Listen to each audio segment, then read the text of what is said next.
어제 국민의당 안철수 후보가 공식적으로 야권 후보 단일화를 제안을 했습니다. 이 문제를 비롯해서 선거판을 뒤흔들고 있는 여러 가지 이슈에 대한 국민의힘과 민주당 선대위 입장 차례로 들어보도록 하겠습니다.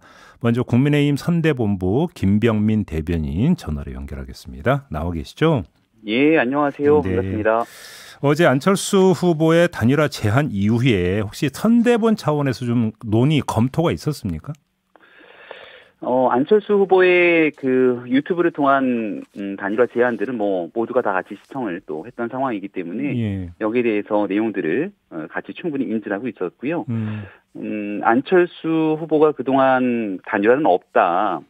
안일화밖에 없다고 누차 강조를 해왔던 상황이지만 입장을 좀 바꿔서 네. 압도적 정권 교체가 필요하다 이렇게 단일화를 얘기했기 때문에 여기에 대해서는 환영할 만한 일이다 이렇게 생각하는 분위기들이 일부 있는 것 같습니다. 예.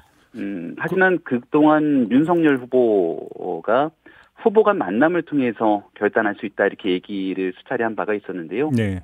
일방적인 입장을 전달한 점이 있기 때문에 여기 아쉬움도 좀 큰 상황이고 특히 어제 있었던 제안에 보면 4.7 보궐선거 방식을 구체적으로 언급을 했는데요. 그렇죠. 네. 이 과거와 다른 상황이기 때문에 일방적인 기준을 제시한 점이 자칫 잘못하면 오히려 얼마 남지 않은 선거 기간 야권의 불협화음을 더 키울 수 있는 것 아니냐 이런 우려들도 일부 제기가 되고 있습니다. 네.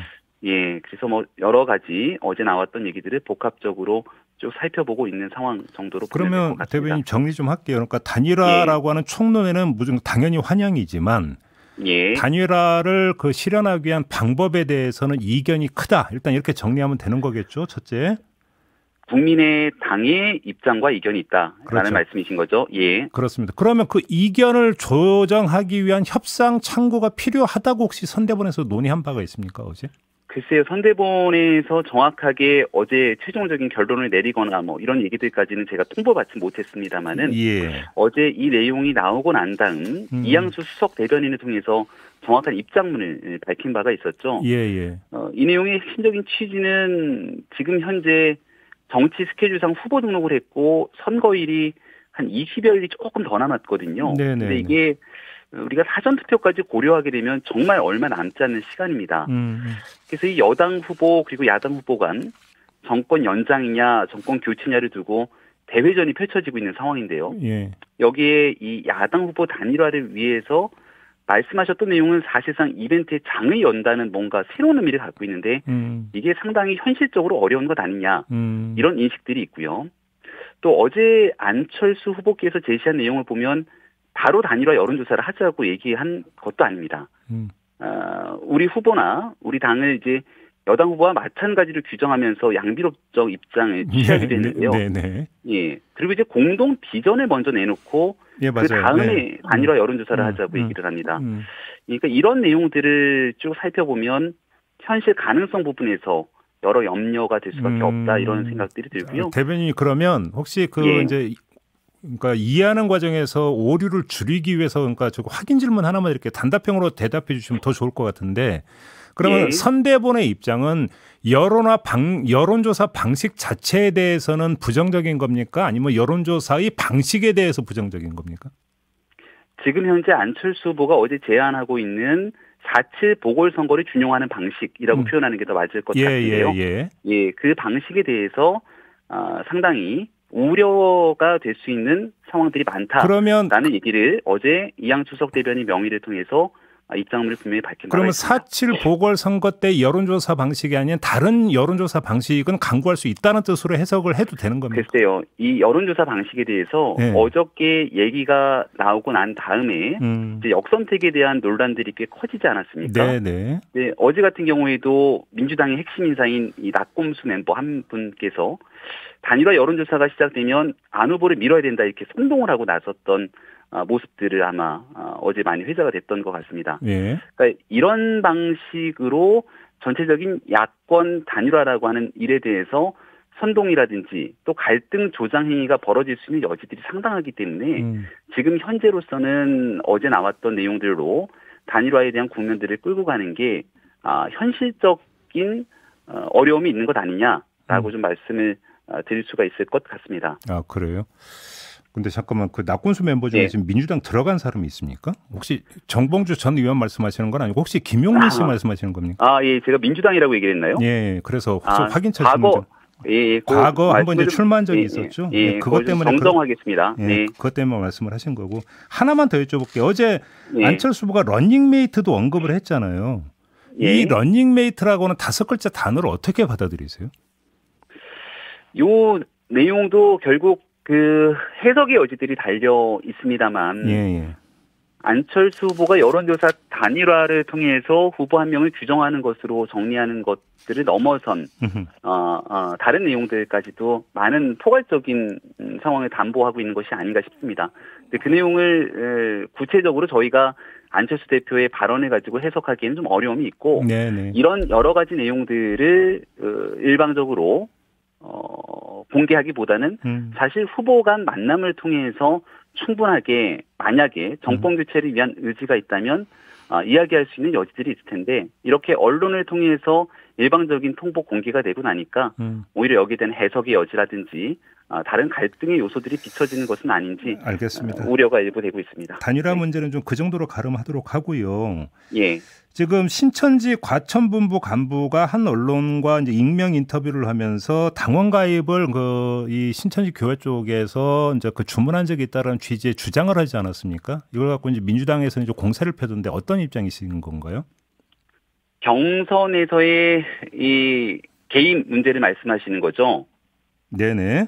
예, 이준석 대표가 분명하게 이 언급을 한 바가 있는 거로 알고 있습니다. 네. 당원 가입에 관한 문제는 당에서 얼만큼 많은 당원들이 들어왔는지 또 경선에 이런 영향이 미친 것이 있는지를 제일 잘 아는 것은 당의 상황일 것이고 또 당의 대표인 이준석 대표가 당 대표로 취임하고 나서 신규 당원들이 많이 들어왔기 때문에 여기에 대한 청년 당원 등에 대해서 가장 누구보다 잘 알고 있을 텐데 이러한 당원 가입에 문제 없다고 강력하게 얘기를 한 바가 있죠. 그래서 지금 현재 선거를 앞두고 있는 상황에서 지난 토론에서는 이재명 후보까지 나서서 이 신천지 문제를 꺼내들고 꼭 특정 종교가 무엇인가 이 선거에 영향을 미치려고 하는 것처럼 또 윤석열 후보가 개입돼 있는 것처럼 각종 프레임을 씌우려는 듯한 정치 행위들이 이어지고 있는데 선거가 얼마 남지 않았더라도 정도를 지켜가면서 선거에 임했으면 좋겠다 생각이 되고요. 얼마 전까지만 하더라도 네거티브하지 않겠다 이렇게 직접 선언했던 게 이재명 후보의 모습인데 그런 모습은 온데간데 없이 사라지고 후보뿐만이 아니라 민주당의 인사들까지 나서서 있지도 않은 사실관계를 틀어가면서 이러한 각종 음해성 공격에 나서는 일에 대해서 매우 유감이다라고 말씀드립니다. 한마디로 이제 사실 무근이라는 말씀이신 것 같은데, 근데 홍준표 의원이 경선 직후에 이 사실을 알았다라고 지금 밝힌 건 어떻게 받아들이고 계세요? 그 문제에 대해서는 전적으로 당의 당원들이 가입된 문제 그리고 그 뒤에 경선에 개입했는지에 대한 문제는 앞서 말씀드렸던 것처럼 당을 관리하고 있는 당 대표 그리고 당에서 가장 많은 일들을 잘 알고 있지 않겠습니까?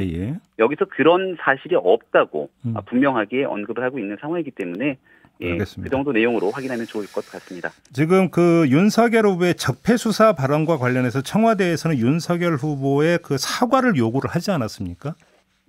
지금 윤석열 후보 본인이나 선대본의 입장을 좀 공식적으로 말씀해 주실 수 있을까요?